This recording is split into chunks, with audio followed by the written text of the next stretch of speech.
Iran যুক্তরাষ্ট্র যুদ্ধবিরতির মেয়াদ শেষ হচ্ছে ওয়াশিংটনের স্থানীয় সময় বুধবার সন্ধ্যায়।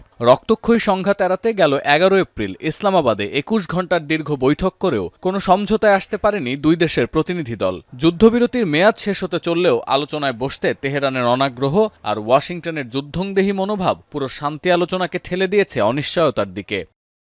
ওয়াশিংটন তেহরান সম্ভাব্য যে কোনো চুক্তির প্রধান বাধাগুলো বিশ্লেষণের চেষ্টা করেছে আল জাজিরা। এর আগে আন্তর্জাতিক গণমাধ্যমে প্রচার করা হয় যুক্তরাষ্ট্র ইরানকে 20 বছরের জন্য পরমাণু সমৃদ্ধকরণ কর্মসূচি স্থগিতের প্রস্তাব দিলেও ইরান চায় 5 বছরের জন্য তা স্থগিত করতে। আর এখন ওয়াশিংটন যদি তেহরানকে পুরোপুরিভাবে এই কর্মসূচি বন্ধের শর্ত দেয় তা কোনোভাবেই মানবে না ইরান। এছাড়াও তেহরানের প্রায় 400 কেজি উচ্চমাত্রায় সমৃদ্ধ ইউরেনিয়াম নিয়ন্ত্রণে নেয়ার যে ঘোষণা দিচ্ছেন ট্রাম্প, এটিও সমঝোতার পথে বড় আপত্তির জায়গা।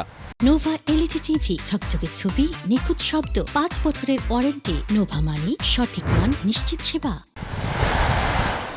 পরমাণু কর্মসূচির বিরোধ পুরনো হলেও বর্তমানে দুই পক্ষের বিরোধিতার কেন্দ্রে হরমুজ প্রণালী। যুক্তরাষ্ট্র ইরানি বন্দরে আরোপিত অবরোধ প্রত্যাহার না করা পর্যন্ত হরমুজ প্রণালীতে নৌযান চলাচল বন্ধ থাকবে বলে ঘোষণা দিয়েছে ইরান। আর ট্রাম্পের বক্তব্য, চুক্তির আগ পর্যন্ত হরমুজ অবরোধ অব্যাহত রাখবে ওয়াশিংটন। হরমুজ নিয়ে দুই পক্ষের পাল্টাপাল্টি অবস্থান সমঝোতার পথে সবচেয়ে জটিল বাধা বলে উল্লেখ করেছে আল জাজিরা।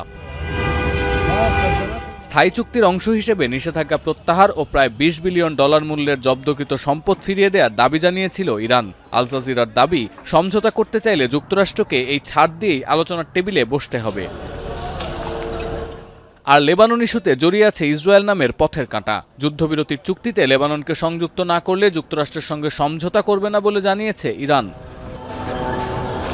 তবে বিশ্লেষকদের ধারণা, ট্রাম্পের পরিবর্তনশীল অবস্থানের কারণে কিছুটা সুযোগ তৈরি হতে পারে। সরাসরি কোনো চুক্তির বদলে বর্তমান যুদ্ধবিরতির মেয়াদ বাড়ানো গেলে আলোচনার পথ সহজ হবে বলে মনে করেন তারা।